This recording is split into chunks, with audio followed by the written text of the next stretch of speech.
1 minute ago, just 1 minute ago, North Korea launched something terrifying. Kim Jong Un's final warning. Every radar station across the Pacific, every satellite tracking system operated by American, Japanese, and South Korean military intelligence. Every early warning installation positioned across the region specifically to detect this exact kind of event. All of them, at the same moment, because North Korea just launched something. And I want you to understand, before I tell you what they launched, before I show you what this means, before I walk you through every layer of what just happened, I want you to understand the weight of those words. North Korea just launched something, not a test in the traditional sense, not the kind of missile test that has happened dozens of times before and been managed by the international community with stern statements and carefully measured sanctions responses that changed nothing. Something different. Something that the analysts inside the Pentagon are describing right now. In rooms you will never enter, using language that will never appear in any public briefing, as a threshold event, a moment that crosses a line, a moment that changes the calculation, a moment that Kim Jong Un has been preparing for, with the patience of a man who has spent his entire life inside a system built around the single objective of ensuring the survival and the ultimate triumph of the Kim dynasty against every external pressure that the most powerful nations on earth can bring to bear. Right now, the phones are ringing in the White House, in the Pentagon,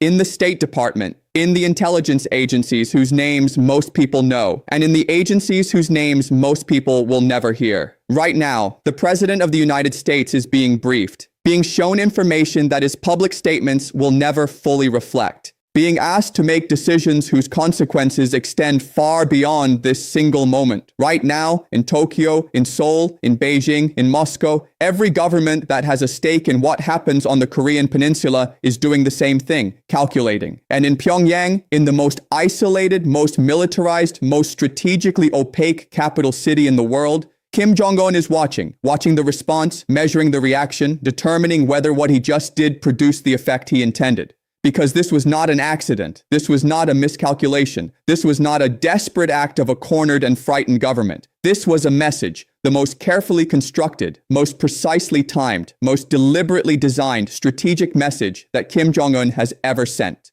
And today, I'm going to decode that message for you completely. I am going to show you what North Korea just launched and why. I am going to show you what Kim Jong Un is thinking and what he wants. I am going to show you what Trump will do and what Trump cannot do. I am going to show you the role China plays, the role that determines everything and that almost nobody in Western media is willing to describe honestly. I am going to show you what Japan and South Korea are facing right now and what it means for the stability of the entire Pacific region. And I am going to give you my complete prediction for the next 72 hours, for the next 30 days, and for the next year of where this goes from here. Stay with me, every word, every minute, because what I am about to share with you today will change how you understand the most dangerous nuclear situation on the planet. Do not move. This begins now. Before I go deeper into today's analysis, I have one gift for you. Every single day, people write to me, thousands of messages from every country, every background, every age. And the question is always the same. Professor.Jiang, why does it feel like no matter how hard I work, I never actually get ahead? I read these messages carefully because behind every one of them, there is a real person, a person who is working, who is trying, who is doing everything they were told to do.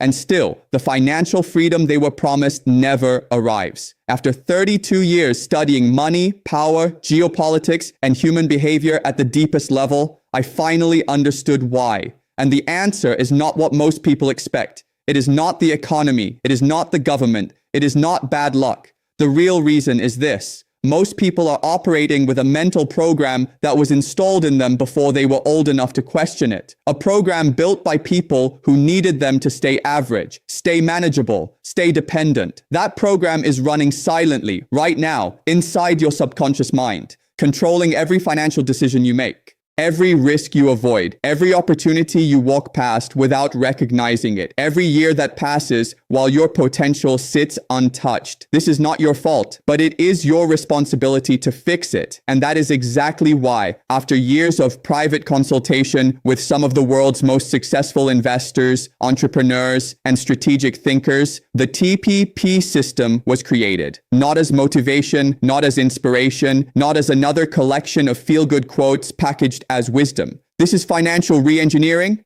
This is the complete dismantling of the average mindset and the precise, structured rebuilding of the kind of thinking that actually produces wealth, clarity, and financial independence in the real world. Inside the TPP system, you receive mindset mastery training that goes to the root of your financial programming and rewires it permanently. You receive advanced wealth strategies built on real-world principles that the financially sophisticated use and the average person is never taught. You receive investment fundamentals explained with the same clarity I use when advising those who operate at the highest levels. You receive access to a private mastermind community of driven, serious individuals who are on the same path as you, because who surrounds you determines who you become. And you receive a complete success roadmap, with instant access to premium video lessons and detailed ebooks that you can begin applying from the moment you join. This is not a course. This is a transformation system built for people who are done being average and ready to operate at a different level entirely. And here is the part I want you to hear very clearly. I do not believe in asking someone to take a financial risk in order to eliminate their financial risk. That makes no sense, and I refuse to operate that way. That is why every single person who joins the TPP system is fully protected by a complete 60-day money-back guarantee. Use the system for 2 full months. Apply the mindset training, work through the wealth strategies, engage with the community, follow the roadmap. And if, after 2 full months, your mindset has not shifted, your financial clarity has not expanded, your thinking has not been fundamentally upgraded, you pay absolutely nothing. Every dollar returned, no questions asked, no complicated process, no arguments, zero risk, complete protection, full confidence. The investment in your transformation is $5,399. One time, no hidden fees, no monthly charges, no surprises, one decision, one moment where you choose a different trajectory. That is all that separates where you are right now from where you are capable of being. I have already placed the link in the description below and in the pinned comment at the top of this page. This is Professor Jiang. Authentic, calculated, guaranteed. The position is open right now, but I want you to move with intention, not delay. Secure your position now. And let us get back into today's analysis, because what I am about to show you next is the part that most people in this world will never understand. And the reason why that gap between those who know and those who do not know only grows wider with every passing year. Now, let me take you back to where this story truly begins. Because the biggest mistake most people make when they watch breaking news, when something dramatic and terrifying explodes into the headlines, is they think it started today. They think the story began the moment the launch was detected, the moment the alert sounded, the moment the emergency briefings began. It never starts today. Every geopolitical earthquake, every military launch, every nuclear test, every act of strategic aggression that shocks the international community, it always has roots that go deep, roots planted months ago, sometimes years ago, sometimes across decades of patient, methodical preparation by a regime that has been building toward this specific moment with a discipline and a focus that the outside world consistently underestimated. And what North Korea just did, the roots of this go all the way back to decisions made by Kim Jong Un's father, his grandfather, and by Kim himself in the earliest days of his rule. To understand what was just launched and why it changes everything, you must first understand the North Korean strategic framework. Because North Korea is the most misunderstood government in the modern world. Most people in the West understand North Korea through a lens of absurdity, of exaggerated propaganda,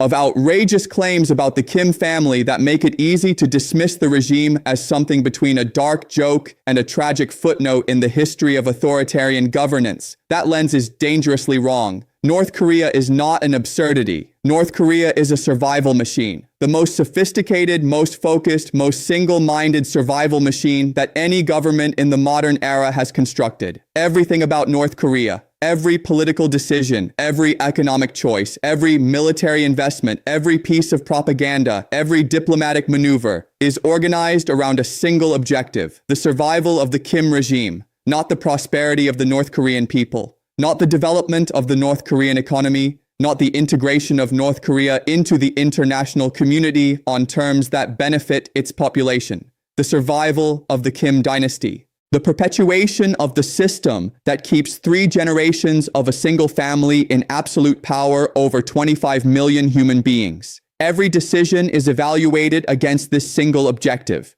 Does it increase the probability of regime survival? Does it decrease external threats to the Kim family's hold on power? Does it ensure that no external actor, no matter how powerful, can threaten the regime's existence? Once you understand this framework, once you truly absorb it as the operating system of North Korean decision-making, everything North Korea does becomes rational, coherent, predictable in its broad outlines, even when its specific moves are surprising in their timing or their form, including what was just launched. Now let me show you the specific trajectory of North Korean capability development that explains what just happened, because context is everything in this analysis. When Kim Jong Un came to power in December 2011, following the death of his father Kim Jong Il, the international community looked at the young, Swiss-educated, apparently westernized new leader and saw what it wanted to see. Some saw an opportunity, a young leader who had experienced the outside world, who might be different from his father, who might be willing to trade some of the regime's isolation and some of its weapons development for the economic benefits of engagement with the international community. Others saw a figurehead, a young man without his father's experience or his grandfather's legendary revolutionary credentials, who would be managed by the older military and political figures around him, who would be a transitional figure while the real power remained with the institutional structures that had surrounded the Kim family for generations. Both of these readings were wrong. What Kim Jong Un actually was, what he has demonstrated himself to be across more than a decade of rule, is the most strategically focused, most ruthlessly effective, most precisely calculating leader that North Korea has ever produced. More effective than his father, possibly more effective than his grandfather. Because Kim Jong Un understood something that previous North Korean leaders had understood in theory, but had never fully executed in practice. The only guarantee of regime survival, the only thing that makes North Korea truly untouchable by external pressure, truly safe from the fate of Saddam Hussein and Muammar Gaddafi and every other authoritarian leader that the United States decided needed to be removed, is nuclear weapons. Not nuclear weapons as a bargaining chip, not nuclear weapons as a negotiating tool to be traded for economic concessions and diplomatic recognition. Not nuclear weapons as a threat to be made and then managed and eventually surrendered in exchange for security guarantees. Nuclear weapons as a permanent, irreversible, undeniable fact of North Korean national existence. Kim Jong Un looked at every case in recent history where a regime that had nuclear weapons gave them up, and he drew the lesson that every serious analyst who looks at those cases draws. Gaddafi gave up his weapons of mass destruction program in 2003 in exchange for normalized relations with the West. 8 years later, he was dead, killed during a NATO-supported uprising against his government. Iraq was believed to have weapons of mass destruction and was invaded anyway. Saddam Hussein was captured, tried, and executed. The lesson is unmistakable. The lesson is brutal. The lesson is that security guarantees from external powers are not guarantees. They are agreements that last only as long as the political interests of the powerful party are served by honoring them. Kim Jong Un drew that lesson clearly, and he made a decision in the early years of his rule that North Korea's nuclear program was not a negotiating chip. It was a survival requirement, and it would be developed to the point of operational capability regardless of any external pressure, any sanctions, any diplomatic initiative, any combination of threats and incentives that the outside world could bring to bear. And he has been executing on that decision every single year since. The results are visible in what was just launched. Let me now tell you specifically what North Korea launched and what it represents in terms of the trajectory I have just described. What was launched today is not the crude, unreliable ballistic missile technology that characterized North Korea's weapons program in its early stages.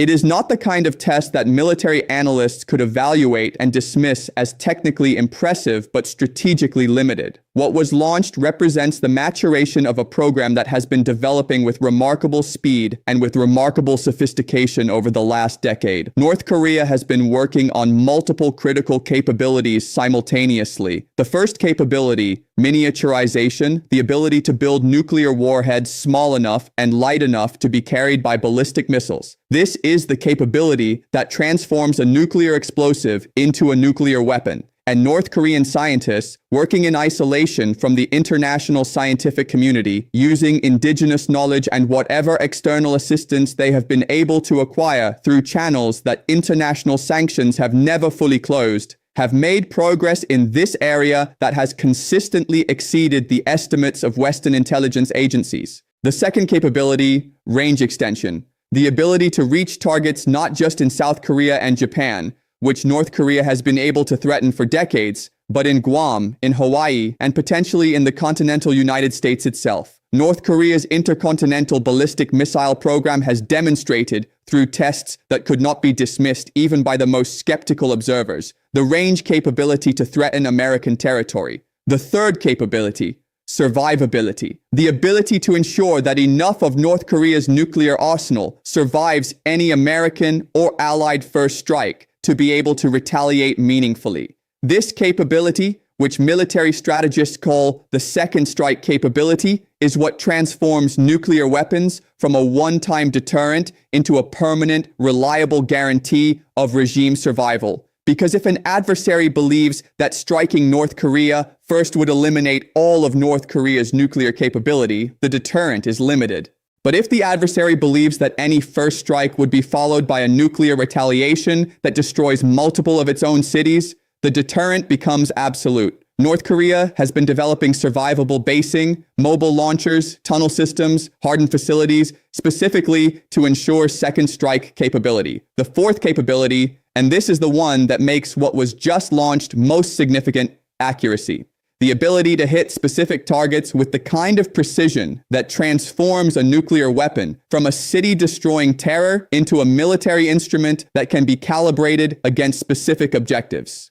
What was launched today demonstrates advancement in this fourth capability in ways that change the strategic calculation for every nation in the region. Combined, these four capabilities represent a North Korean nuclear arsenal that is far more sophisticated, far more capable, and far more strategically consequential than the arsenal that existed when Kim Jong Un took power. And the launch today is not just a demonstration of these capabilities. It is a message addressed simultaneously to multiple audiences. Let me decode that message, because understanding what Kim Jong Un is communicating and to whom is the most important analytical task of this moment. The first audience, Donald Trump. Kim Jong Un and Trump have a history that is unlike any previous relationship between an American president and a North Korean leader. The Singapore summit of 2018, the Hanoi summit of 2019, the unprecedented personal diplomacy between these two extraordinary personalities, the photographs, the letters,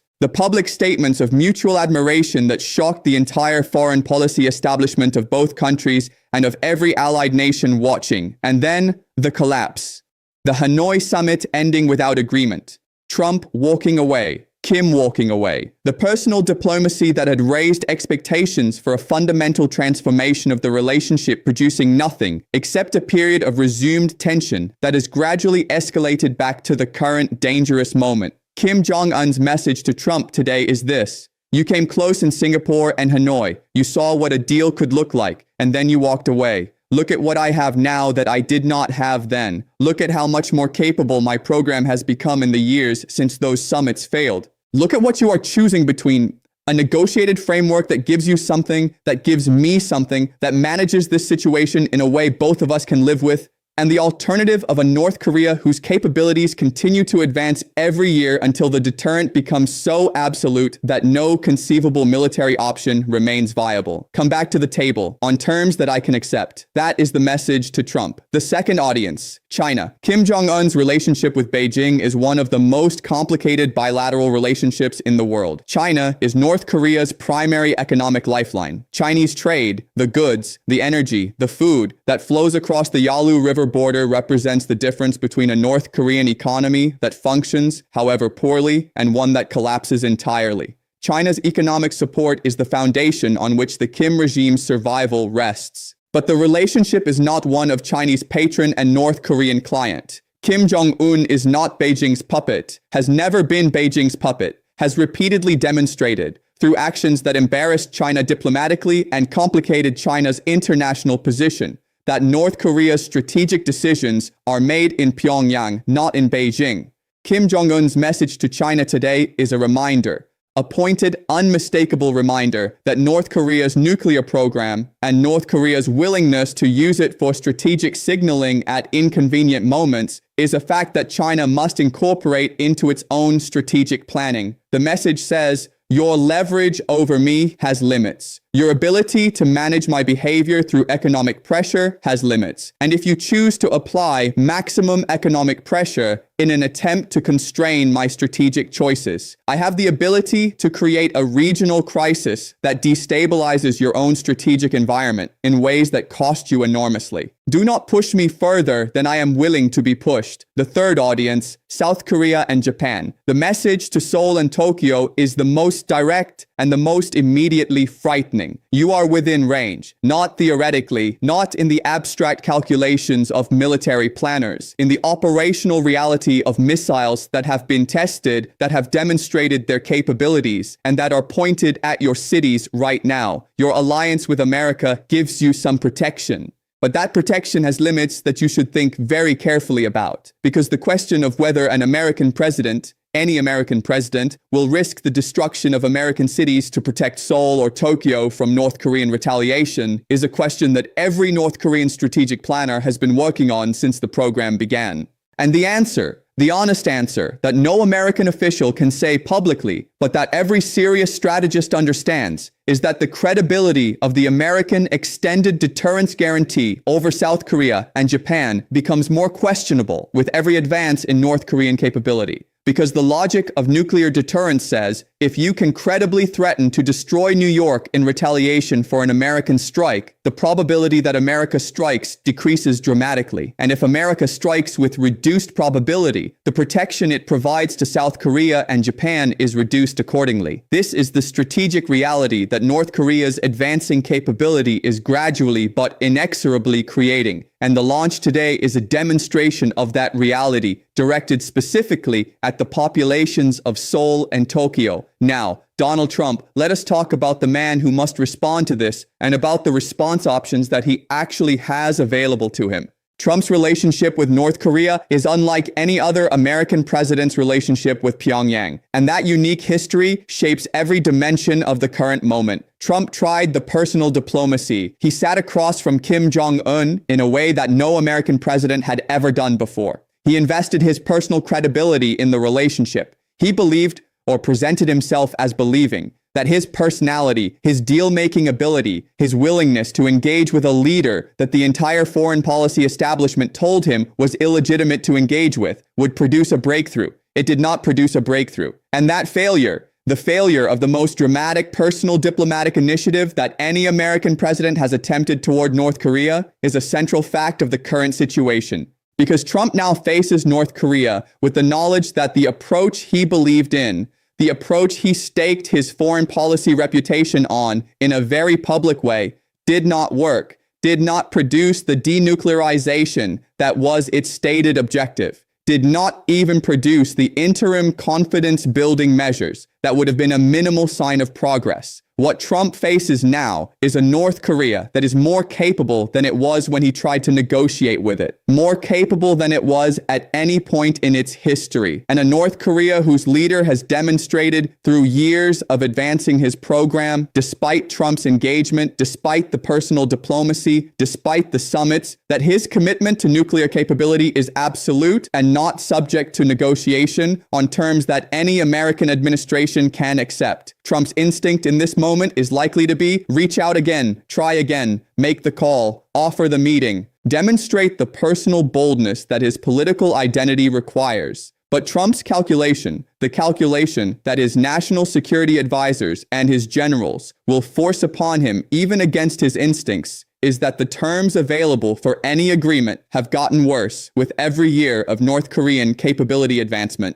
In 2018, when the Singapore summit happened, the question was whether North Korea would freeze and eventually roll back a program that had not yet demonstrated full intercontinental range. In the current moment, the question is whether North Korea will accept any constraint on a program that has already demonstrated the capability that makes the Kim regime genuinely untouchable by military force. These are not the same negotiation. They are not even the same category of negotiation. And Trump, however much his instincts push him toward the dramatic gesture of renewed personal diplomacy, is facing a situation in which the terms available to him are worse than any previous American president has faced.